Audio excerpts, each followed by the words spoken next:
All right, guys, here we go. Back on the Fight Bananas podcast. And man, are we going to have a little fight breakdown? My main man, John Radford, the Professor. How you doing, brother? Good, man. I got excited. I'm sorry. I love it. We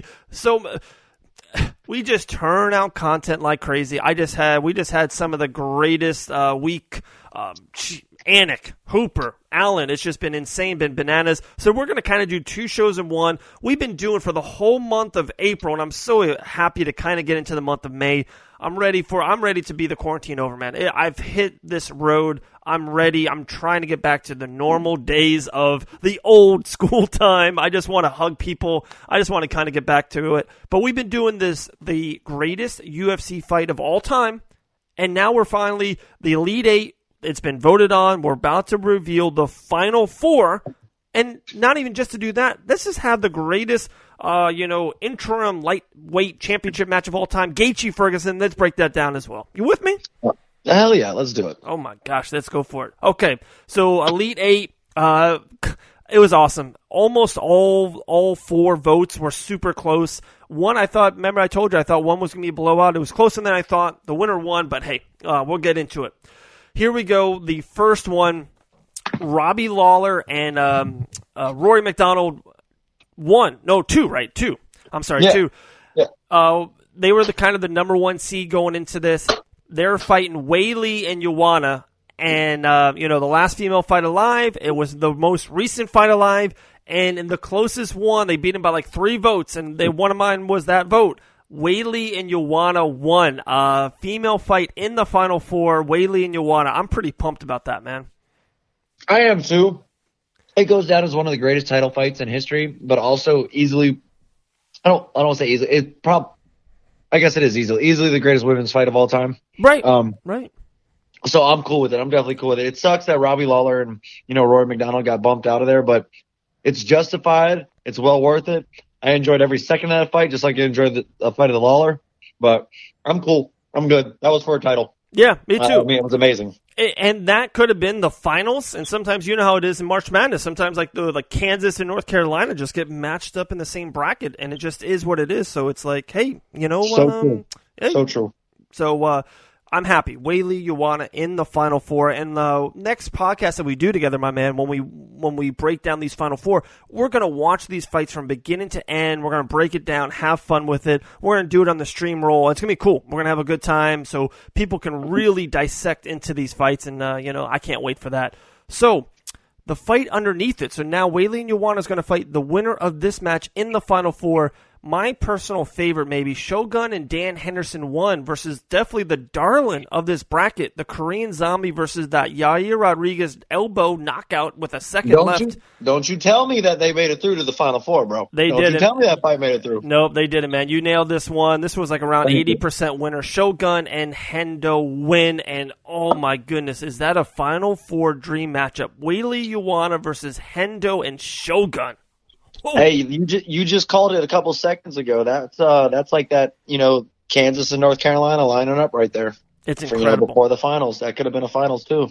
Absolutely incredible. So it was cool. Dude, the Koreans, when we first made this bracket and we, bracketed them up, there was no way I thought in the Elite 8 we were going to see this Korean Zombie and Yair, but hey, people voted and that's what they wanted and that's what happened. So I was kind of cool that we did have a darling. It kind of brought something to the table, Kind of like a George Mason or something like that coming in there. Ooh, good reference, my man. Good reference. The other side of the bracket, which is the closest one, Griffin Bonner. Everyone that's our age, John, what fight did you watch? What fight got you into, MMA and UFC? They go to Griffin Bonner. The way, it was the first one on pretty much, national syndicated TV with this, Spike, or was it? Yeah, it was Spike at the time, right? It was on Spike. Yeah. Ultimate Fighter finale on Spike.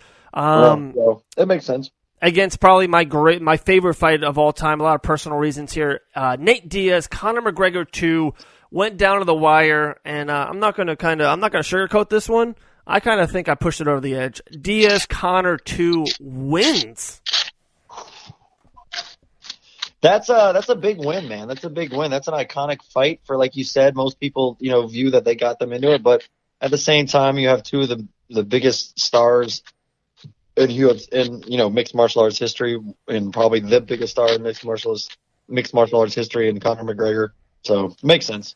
It does. It really does. It's kind of to me so far, it's kind of funny. You have Weili Ioana, so you have like an iconic female. Matchup. You got Shogun Dan, like this iconic, old school pride. You think of like this big one, and then you got, to me, like the new school of the rivalry and social media and Conor and Diaz and the trash talk. So it's cool. You got a little bit of everything here. The last one of the final four, definitely another little sleeper, darling, was Matt Hughes and Frank Trigg. That fight was just on YouTube and UFC Instagram, so I think that helped it a lot. But they won against a monster. Jones Gus won. It's kind of, I think maybe if you ask the masses, kind of the not the diehard MMA fan, I think they think that's the greatest fight ever.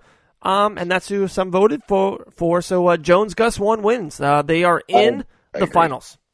I agree. You got to put that one in there. I mean, that's like, you're looking at the, as far as a skill set and a fighter, you look at, Jones going down as the GOAT.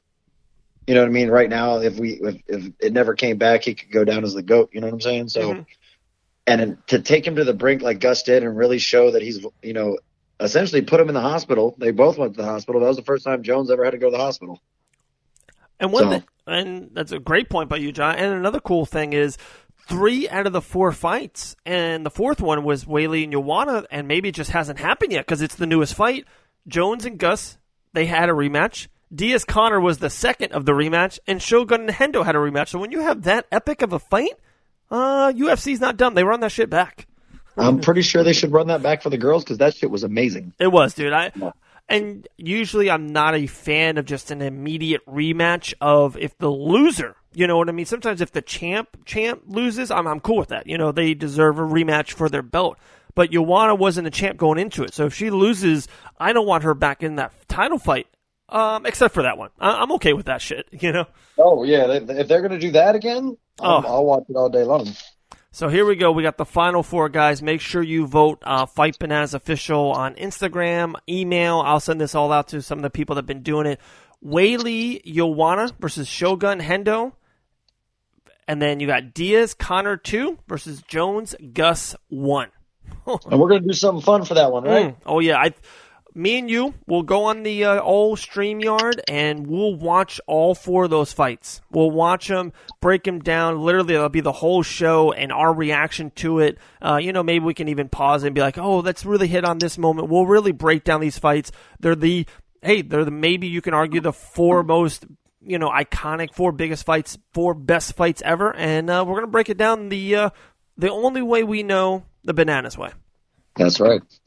All right, so there we go. That's the beginning of the show, guys. We're going to shift gears now. We're going to we're going to walk into the laboratory. We're going to break down the fights like only John and I can. Guys, UFC 249, it's happening. Are you ready? May 9th in Jacksonville, Florida. God, that's awesome, man. Home state. So close, yet so far away.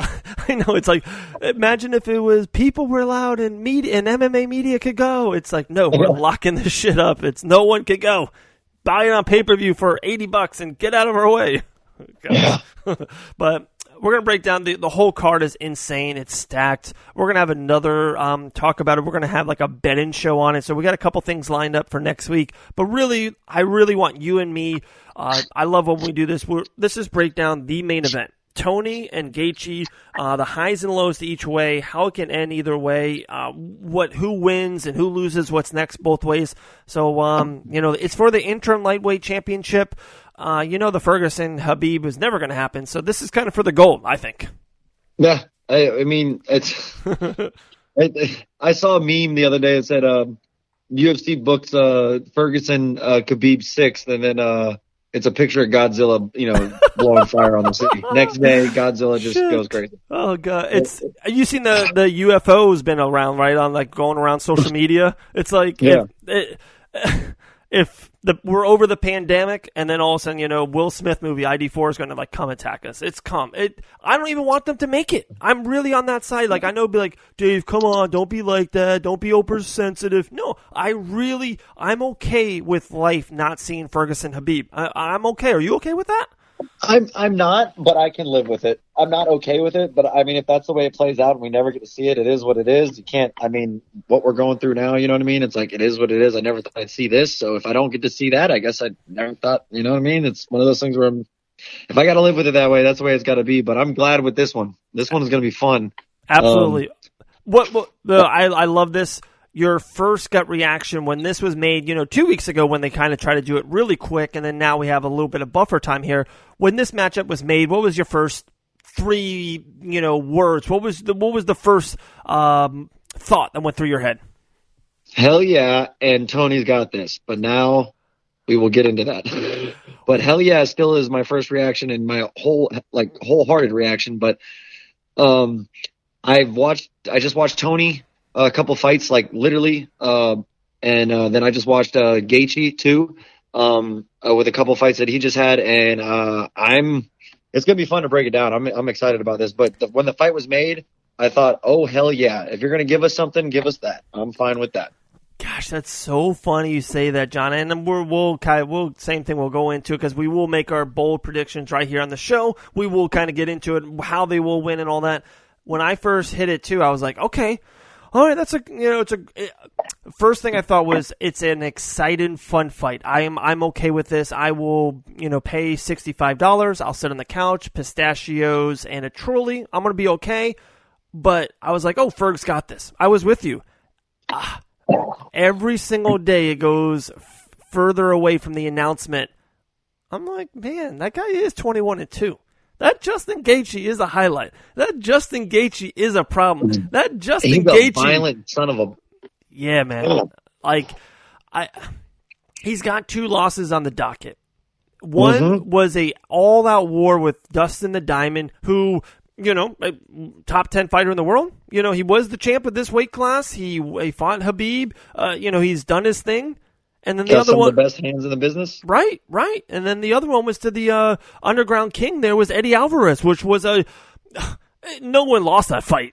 You know what I mean? No, I think the referee stopped Gaethje in the third, but both guys were just rock stop. It was just that could have been in one of the best fights ever in UFC history, but it wasn't for us. But Gaethje is just, come on, he's so damn good. I think he's like underratedly great. Am I off base on this? Not at all. We can get into that. You're not off base at all. I've been watching it. Like I said, I watched not his PFL, but his World Series of Fighting versus Brian Foster. Yes. Yes. If you watch that fight, it's kind of crazy because Brian Foster goes in there on a roll and like he has the utmost confidence, and he puts it on Gaethje for a minute, but Gaethje is just a hard-nosed dude, and what we're going to get into about this is he's got to go early and fast. He's got to get those leg kicks, man. He's one of the hardest kickers, is the hardest leg kicker, I think, in the game. That's actually a really good point. That's something that, we'll kind of really get into. So, okay, let's start with Gaethje. He is the underdog. He's minus 180 right now. And it went up? I thought he was minus one. No, he's plus 180 then if he's the underdog. You're right, plus 180. You are 100% right, and I'm going to be quiet for the rest of the night now. No, you're right. So he's plus 180. Okay, so Gaethje takes this fight. Now, this is kind of the little thing that I do like Gaethje on this site. So he took the fight. Now it's probably been around 10 days to 2 weeks ago on short notice when it was back April 18th. But April 18th got squashed, it got killed, and now May 9th is the new date. I think that's really good for Justin. I think because especially he heard he had to make 155 in 8 days, so he probably busted butt for 2 or 3 days in a row. You know what I mean? And then when they said, hey, lower off the gas, I feel like it's like he had an amazing start of his training camp, and now he just can really get into it the proper way. I think Gaethje is going to be in probably the best shape of his life. He knows too. This is another one. Like it's just, it's like you got to talk. This is why I love doing this, John. Gaethje was not meant to be champion of this division. Like I'm just going to bluntly say that this division, Khabib Nurmagomedov's the champ, and he defeated Conor McGregor to get it. And that fight was the match for the belt. Ferguson, 12 fights in a row, 12 wins in a row, is the interim champ. Him versus Khabib, like I said, will never happen. That fight's going to match up. Like, People want to see Conor back in this. There's other names that you can really throw the diamond out there. There's all this stuff. Gaethje was never meant for a title fight, but now this is it. This is his opportunity. John, this might be his only goddamn opportunity for this belt. I think Gaethje really has more than anything to prove. I think Ferguson has a little bit of this, gosh, the Khabib thing didn't happen again? Like, really? And then he cuts the weight to go to 155, and then to kind of beef back up to cut it again, literally 21 days later. There's just a lot of stuff going on, man. It's like, I don't want to give it away, but I guess I am a little bit if you hear my tone. There's a lot of positive momentum for Gaethje and negative towards Tony.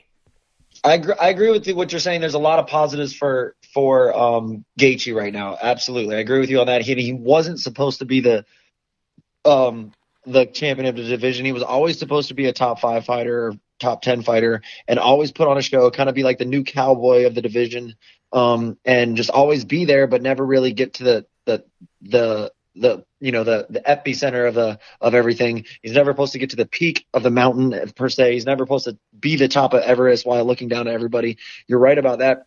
But as far as the negatives for Tony, can we really say there's any negatives for Tony in anything that he does? Because what he does is so crazy. That is true. That's a good point. You know what I mean? Like, he's just mentally, he's a mental samurai when it comes to it, because whether you say he's a little off his rocker or he's just super mentally tough, it's one of those things where great point. I don't really. It's whatever Tony Ferguson does. You know what I'm saying? He does what he does. So I don't know if it's negative as far as him cutting weight. I think it was to make it for himself. I think that was something he did for himself, not for anybody else. So if he's doing it for himself, he thinks it's the right decision. You know what I mean? Oh, no, 100%. Oh, that dude, great point, John. Really good point. It's something that, the late great Kobe Bryant did, and to something that the mainstream person does, who, does the male, is two totally different things. There's just, there's tons of stories after a playoff game. Kobe Bryant playing 42 minutes against the Kings, had a bad day, went right back in the gym at 11 o'clock at night to shoot and run. It's just normal people don't do that. So you might be right on the Tony Ferguson thing. That's actually a great call. I'm switching my pick. I'm switching it. No, don't do that. No. We still got to break it down. We do. I might convince you another way. You never know. So, okay, I want you to start. That's Gaethje. This kind of hit a little bit more on Ferg, and you did hit on him right there. And then we'll kind of really get into the fight itself. We'll kind of start the bell. Ferguson, John, won 12 fights in a row in the octagon. You know how hard it is to win one fight. How hard it is to get a winning streak into the in UFC. To win 12, and you can debate to this day in the greatest division in the industry, the lightweights. It's pretty incredible. To put a bow on, his last one was Michael Johnson 2012. And that was by a unanimous decision. It's not like he got knocked or anything. You know what I mean? So, he's one of the greats alive today in MMA. And that was prime Michael Johnson, and prime Michael Johnson was a monster. He really was. Michael Johnson was one of those guys. He kind of is like a Stefan Struve. On his best day, could beat anyone in the world, but sometimes you don't get his best day. You know what I mean? Yeah, that's true. Very true. Exactly. So, Ferg, if his mind is right, or if his mind is just who he is, hey, he wins. It's just what he's done in the octagon 12 straight times. Why would we think any different? So that's just kind of my 2 cents into the mind state of Tony Ferg. So with him, I feel there's 3 keys to victory that he usually has all the time, right? One is his gas tank. He's going 5 rounds if he has to, and he's going to go full blown, full tilt all the way. He may even start slow, but he's going to come at you the whole entire time. Number 2 is he cuts you. He knows how to damage you. He's like a John Jones, but with sharper elbows. He just knows how to hurt you in ways. You know what I'm saying? He's going to cut you. He's going to make things difficult for you. He may land that right when you don't think it's coming from somewhere. He may land the hook that you don't see coming. It's just he knows how to hurt you. And then 3, he knows how to get hurt, in the sense of he knows how to take the damage. He knows how to keep going. He has that indomitable spirit where the will to just keep going no matter what, because of his gas tank, because of it. He knows he can still hurt and finish and be hurt at the same time. So he has those 3 keys to him. And with that makes that man a very, very dangerous person in any fight, right? But he's meeting someone across the octagon from him that is just as violent, I don't know that he has a gas tank for 5 rounds like Tony does, but he also can take damage like no other. I mean, he's only been finished, twice. And his 2 losses, or unanimous once in his 2 losses, but lots of fights he's taken plenty of damage and came back and, finished the dude, knocked him out, whatever it is. So Tony's biggest thing for him right now is to control the violence. Control the violence. Don't take those leg kicks. Make sure you're checking stuff and control the violence in the sense of, if we're in a scramble, I need to be the one landing the last shot or the hardest shot in the exchange. Or I need to be the one landing the clean cut elbow to get him bleeding early. He needs to control the violence and control it as much as he can. If it's a wrestling scramble, I need to be going for submissions to keep him on his game so he can't hit me. Things like that. Because he's very slick in the jiu-jitsu game. Eddie Bravo and him go over everything. I think those, to me, are the keys to victory for Tony. Is like his gas tank plays him well to him, but he has to control the violence. And I don't mean control the distance. I don't mean control the pace. I mean literally control the violence of what's happening. If it means you have to play a little bit more defensive to slide in some slicker shots or whatever it is, or cut angles differently because you need to be able to land the better shots in the exchange, or is it just, hey, I'm going to cover up myself and throw harder? I don't know. Whatever the game plan plays out, but he has to control the violence and check leg kicks. Okay. Love it. There's one thing that really jumped out at me, and then another thing. Okay, let me go with one. One is, you mentioned about being cut and everything. People you'd be like, oh, you really can't control that, or no, you kind of can. Ferguson's amazing at it. And there's a reasons why Cerrone and Pettis, his last 2 wins, has been by stoppage, by doctor stoppage or corner stoppage. That's just what Ferguson does. He brings violence in multiple different ways and elbows. And maybe Gaethje's won't be technically knocked out, but if he's cut up enough, if he gives himself up there, and sometimes he does. Sometimes he's like, hit me here so I can try to hit you. You can't do that to Ferg. Ferg will hit you in a way that will stop the fight, not even in a referee stoppage, technical stoppage, by cut and blood and just stitches and all that. So he's really got to be careful about that. Lastly, the thing that I kind of want to bring up was, and I love when you and me go to other sports, the Kansas City Chiefs just won the Super Bowl. The best quarterback, fantasy player, best player is Patrick Mahomes. And he had a really, really bad first half. And one thing I heard, and I'm so adamant about it, and, when you get to the toppest level, a professional wrestler, a quarterback for the Super Bowl Chiefs, or a podcaster, you have to be you. That's just it. And if you're not great, then, if you're Tim Tebow, be Tim Tebow, and then you can be out of the league in 3 years, right? You have to be you at the end of the day. So I don't want Gaethje to do anything different. And you'd be like, no, you got a game plan. I don't. I want Gaethje to be reckless. I want Gaethje to be dangerous. I want Gaethje to throw monster bombs. I want Justin Gaethje to do everything that he did to get to 21-2, to get to this interim championship match.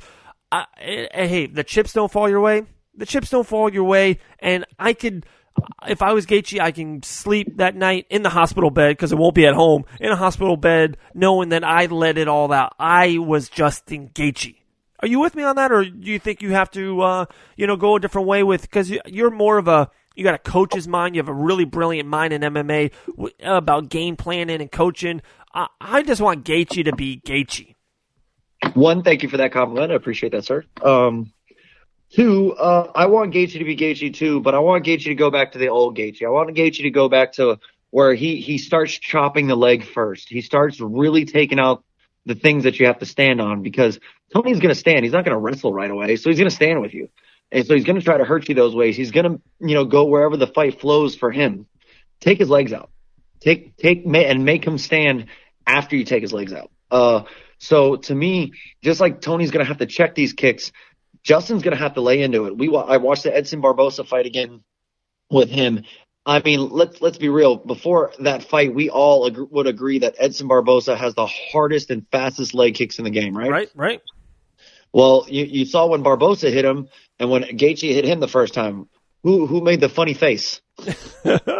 Who made do I really want to do that again? Let me see. I'm gonna try and boom. No, when Gaethje hit him again, he was like, okay, maybe we shouldn't exchange these.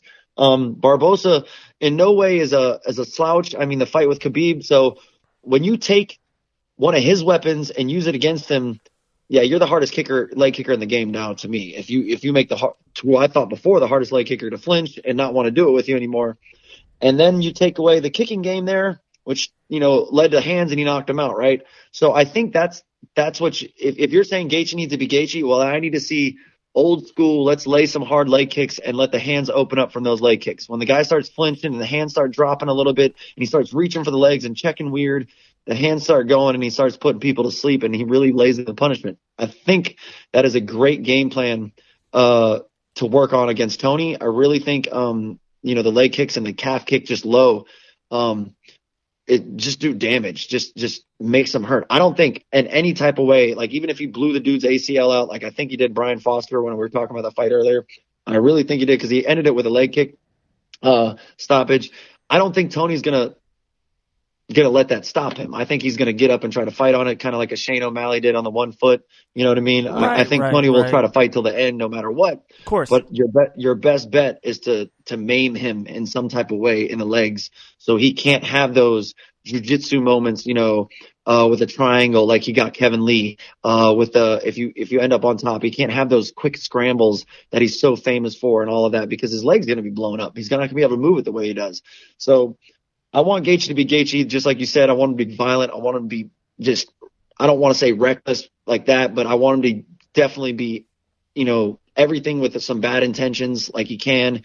But he really needs to chop that leg. I think it'll take a lot out of Ferguson and really slow him down if you can start in the first round with that. And then come 4 and 5, if it's still going, you got a lot better chance if the man can't move very well. Right.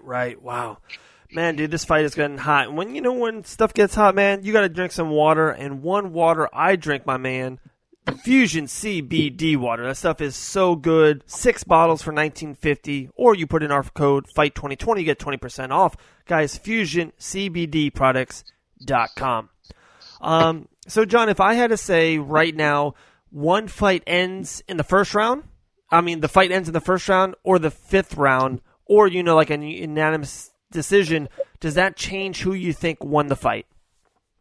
If it ends in the first, I'm going to go with it's one of two ways. All right. It's either a knockout by Gaethje or it's a submission by Tony. That's the only way it's going to work. I don't think Tony finishes Gaethje in the first round. I don't see that happening. I can see him finishing him with something later on, like a knockout or a stoppage that way, like after he had those, long rounds with, Dustin or anything like that. It was later on down the line that he finished him. You know what I mean? It wasn't like in the first. He went toe to toe for a while. If it's a first round finish for Tony, it's going to be a submission. If it's a first round finish for Gaethje, it's definitely him putting Tony to sleep. In the fifth, it could be either way. But I would definitely say as the fight goes on, if he doesn't in some type of way maim or really, really slow down Tony in the like in his movement and things like that, I definitely think that as the fight goes on, it leads towards Tony just because of the sheer gas tank and his ability to hurt you in ways, like you said, cutting, bleeding, whatever it may be, doctor stoppage, just corner stoppage, whatever you want to say. I think he has a knack for that. So the longer it goes there, but you're dealing with the guy who got his doctorate in violence on the other side of the cage and Justin Gaethje. I mean, like if you just watch he was born in the fire, it seems like. He was just like every fight. Like he even said it. He's like, I just go in there. I'm just going in there to hurt the dude, to finish him. I'm ultimate competitor, ultimate dog in him, from his wrestling days. But now he thinks a little bit more. Now there's a little bit more to the game plan. Now there's a little bit, more strategy behind the violence. And with that's when you become better. That's when you beat people like Edson Barbosa by stoppage. That's when you start touching people the right way and putting them to sleep even quicker. This is one hell of a fight, man. This is is fun. So good. And I think I agree with you a little bit. Of course, he can get caught in a submission and it can happen.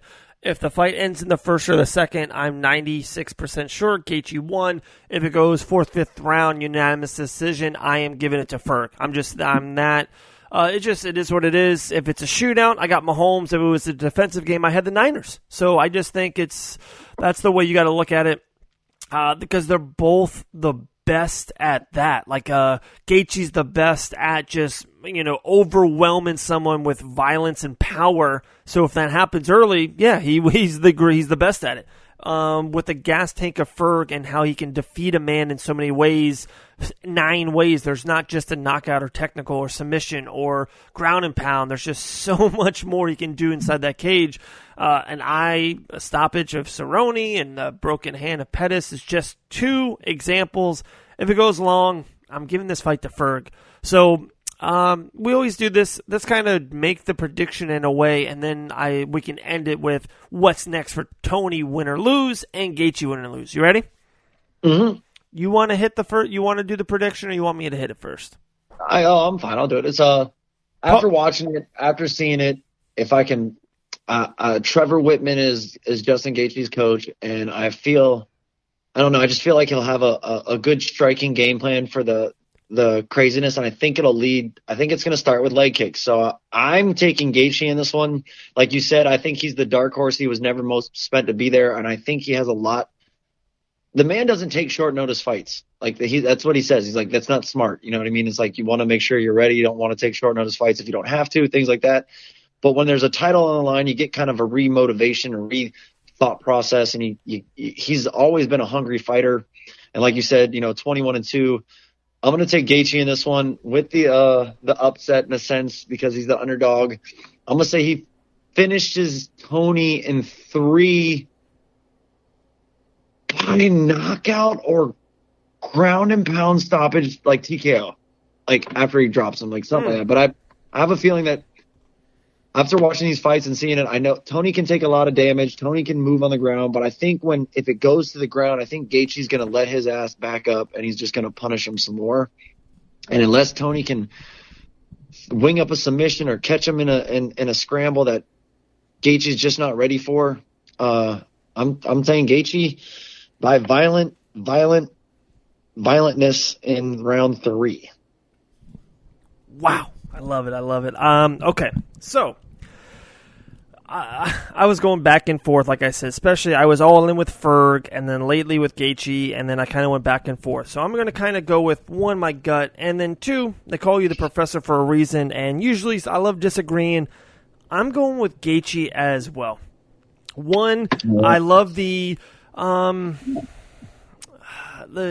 kismet of it, the irony of it, this is his probably once and only shot. He wasn't supposed to be here kind of a thing. Dude, Ferg has been in these interim title fights 3-4 times, Kevin Lee and all this stuff. So,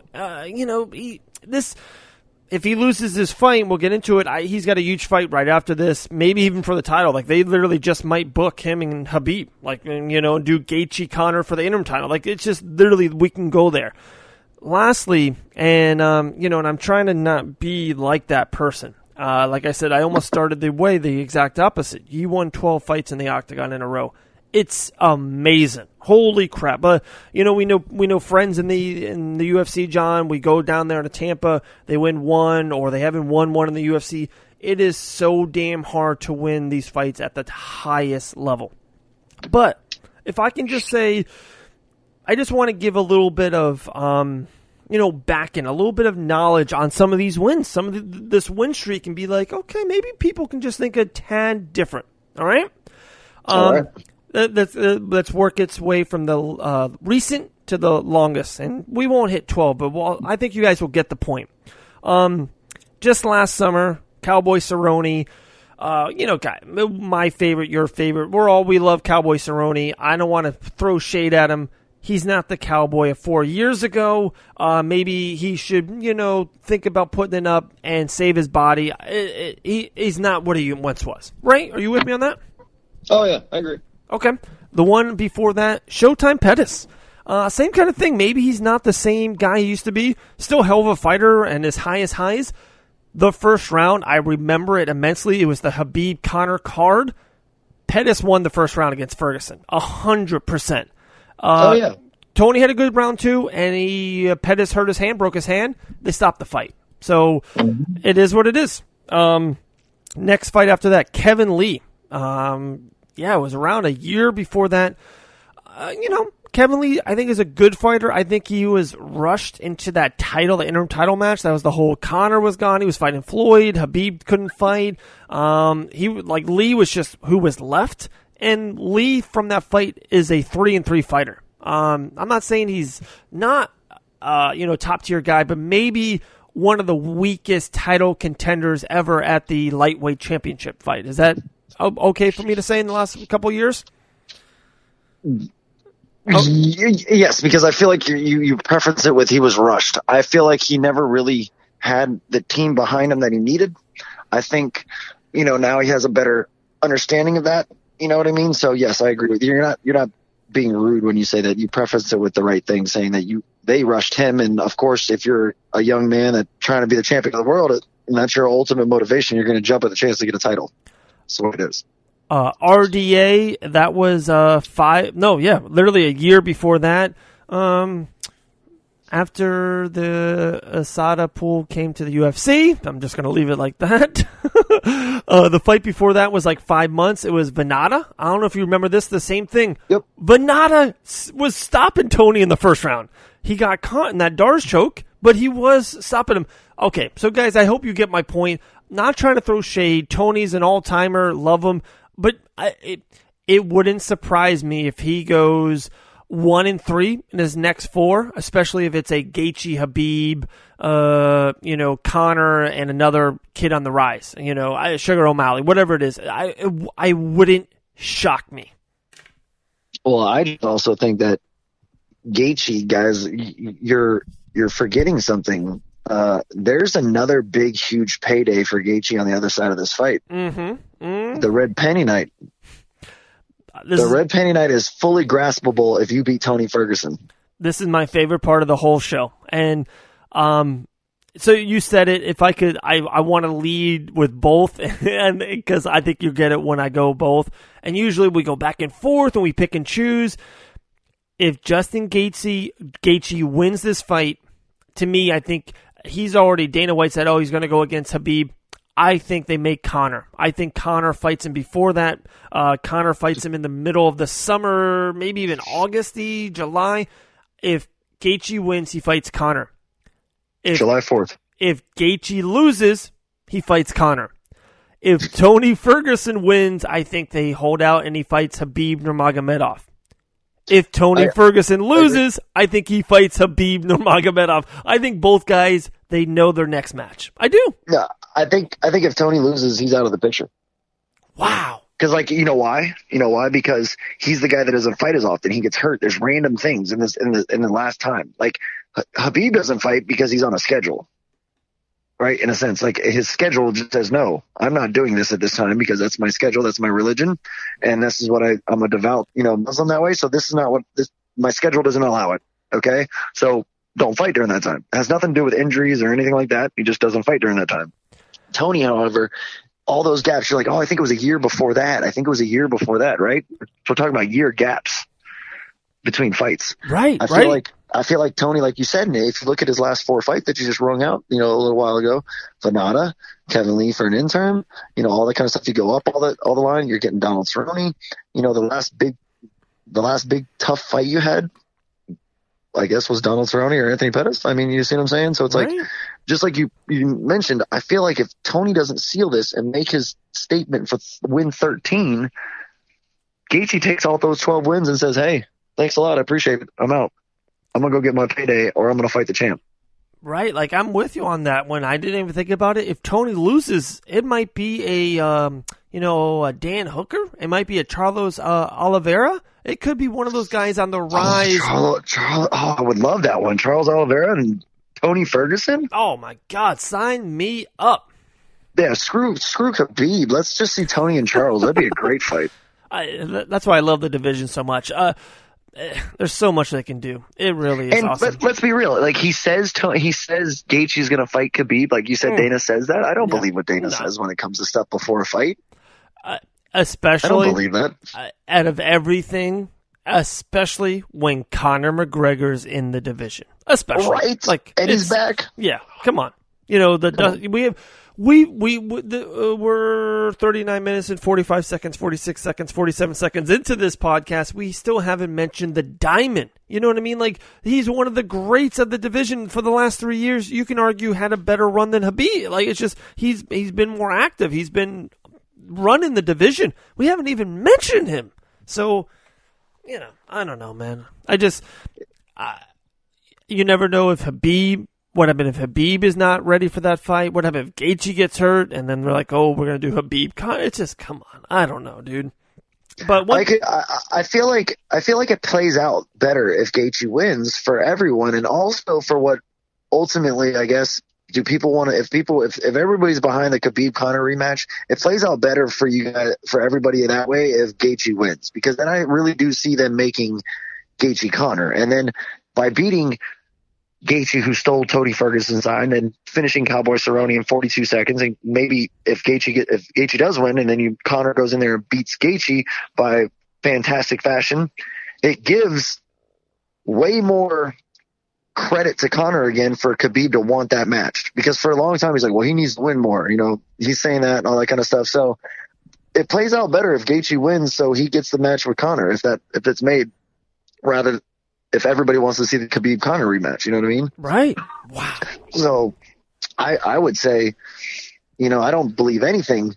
If Gaethje wins, it's all open. You can literally throw anybody at Gaethje you want that you think should be it. If you want it to be Dustin, not Conor, and Conor says, no, I'm going to fight Nate again. Okay, whatever. You know, whatever it may be, the door's more wide open for Gaethje, like for us to see more fights, or other than that, or if Gaethje wins. If Tony wins, I kind of feel you shelf that and you really want to make the Khabib Tony fight. Yes. If Gaethje wins, it just opens the division. Paul Felder, Dan Hooker, the Diamond, it just opens up. We just mentioned Oliveira, you know, Conor can come in. If he beats Ferguson and takes those 12 wins with him, that Notorious versus Gaethje fight now is the fight to make, is like the one fight everyone wants to see. It's just, I'm with you on that one. And a little bit, I think that's why, you know, me and you are on the limb. Not on the limb. He's plus 180. It's not like he's Rocky Balboa versus Drago right now. You know what I mean? Like he's in this fight. But I think you and I think we're going to surprise the masses that we both picked Justin Gaethje to defeat Tony Ferguson's 12-fight win streak.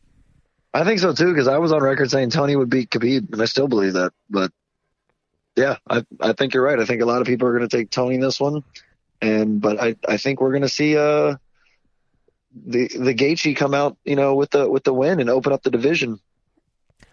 So, because not saying Tony wouldn't take fights, I just feel like the ideal thing is to shelf him, you know, until Khabib comes back and then make something else happen. But I agree with you. I think a lot of people are going to go against us on this one. And I love it. Guys, you know one thing I love, man? I love the month of May. Dude, I can't wait. Like, I'm ready, man. I'm over it. And, you know, if you want to take 30 seconds, I'm just... I finally hit the wall, this quarantine wall, and I've been so positive, and it's been awesome, man. We've been spending so much time with the kids, and, you know, just time that I would never, ever, ever have. And I've been doing stuff different, and, you know, we've been churning a ton of content, and I probably couldn't have done it if we didn't have this time.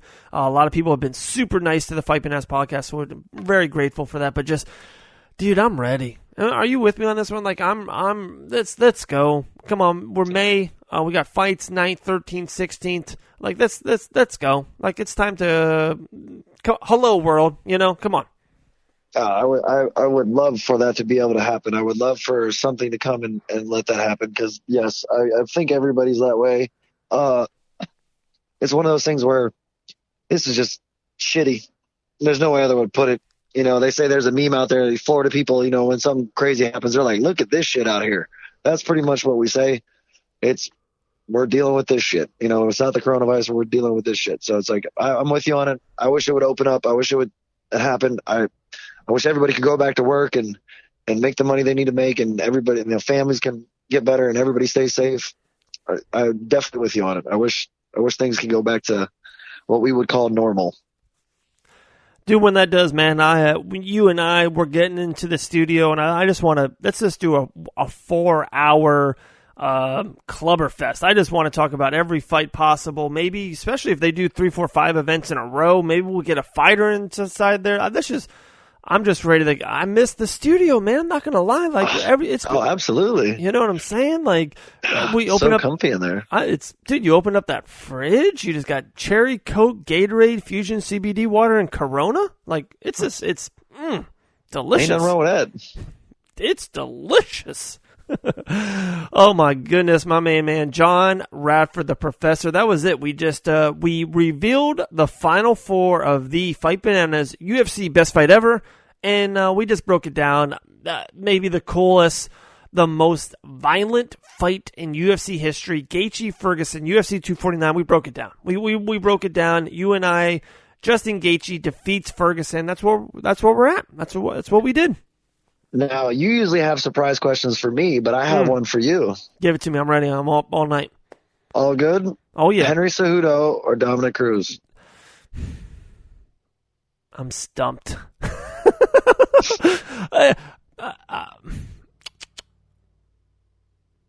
Henry Cejudo. I'll take $1 on that and take Dominic Cruz. Okay. And dude, I would love to give you money. Like, that's what I was just going to say. Like, my heart and just, like, who I want. Dude, I'm a big Dominic Cruz fan. I'm not into Cejudo.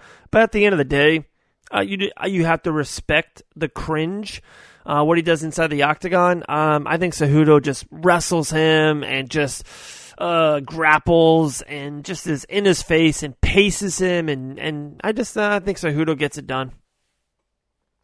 I